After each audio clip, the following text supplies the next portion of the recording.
2015. What did it mean to you? Was it a year where you really flew? Up past long-standing limitations, past fuzzy false projections that some may have chucked at you? Did you do the best that you could do? Let's give credit where credit's due. And pats on the back too. And a double thumbs up to you if you put in the effort to push past and through blocks, barriers and battles all stemming from self and never ever from anyone else. Though we could easily trick ourselves and point our fingers somewhere else. This year I learnt about humility through being brought down to both knees. From one grand mistress, one awesome energy, some call her Shakti, some call her Kundalini. She is a powerful force, capable of knocking off course any unsuspecting specimen. She showed me the mess I dwelled in. Well, I am exaggerating, since it wasn't a mess, but yes, was caught up in inauthentic living. Now's the time for more authentic giving to life, and to my wife, who is currently me. As I make up for lost time, you see, I now see all the bounty within me, and without as well. I have left that hell that can really swell up. If we're not mindful, the mind becomes a mind full of tricks and traps filled with egoic maps that'll get us lost because it wants to play boss. How much did the ego rule the roost of your consciousness, your hen's fine nest? In 2015, I am quite keen to know. How much did we all grow? Who stayed on the same levelled plateau? I entered one mad massive chateau as Kundalini guided me on where to go. She was the RAC van, reached out with her cosmic hand and towed me along with her ethereal song. But I will say there was the odd day where I was dragged along like a little rag doll. She is a boss, a don. Anyway, I won't harp on about that. May leave it for another chat, another poem. What I want to ask is, are we all growing? Are we all showing our softer sides? Our gentler slides? From our own deliciously divine rides, our own personal films? Did we overthrow some egoic will to be the boss without giving a toss about others? Our sisters and our brothers, fathers, aunties, uncles, mothers.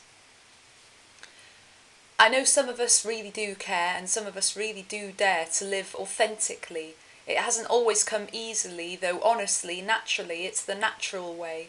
It's only conditioning covering the way. Regimented ridges and rules implanted by ignorant, insatiable fools, fooled and tricked by the ego. Let's let all that goo go, for more love to be on show. 'Cause I'm sure we all do know that love is the natural flow, will in all life always rife, ready to grow. So, are we all growing? I'm gonna keep flowing with this question, 'cause I heard it once mentioned, if we're not growing, we are dying. I hear tears from those crying about their own dying, yet unaware 'cause they are denying that they are actually dying. Because there are some who choose to succumb to imaginary, illusionary illustrations coming from other pulsations.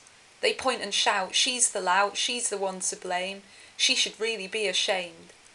They'd rather play the self-denial game of projection, disguised, dressed up self-rejection. They project what they reject within themselves, too scared of overwhelm. What if we are overwhelmed with extreme, excruciating emotions, people may ask? It could be a tremendously turbulent task to unmask. But really it's okay, trust me when I say it's only pain and pain fades away. Then you're freed up to live in a lighter way, a brighter day, blossomed with blissful, bountiful blessings, and much less messing around, living life in bondage bound to the ground with those denser vibes, much less tenser vibes you feel instead. So lift your head and get down to it. You may frown, just do it. So here's another question to lift us from regression. How kind were you and how many times did you allow projections to keep you blind, living with a blindfold on? Were you kind to every song, every rhythm, every beat, every stranger on the street? Did you choose to stare down at your feet, turn your head, turn the other cheek, when you knew there was something wrong, undoubtedly going on? 'Cause it takes courage to speak up, to raise your head, your beak up. It does take guts, but speak up, or it may creep up on you one day.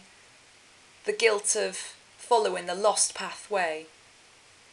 It isn't always easy to be a truth teller, since sometimes systematically confined to another cellar by the media, interstellar wonky antenna that preach being popular is nobler than being truthful. Sometimes I see proof full of this ideology, causing contagious confusion carelessly. But we do care, I do see, so much light within each one of us. We can choose a song, no fuss of truth-telling. Forget ego swelling, forget what the TV stations are selling, through hypnotic hyped-up storytelling, that popularity leads to prosperity, happily living fulfilling lives. They're just false fabricated bribes, empty promises. Why aren't we told this?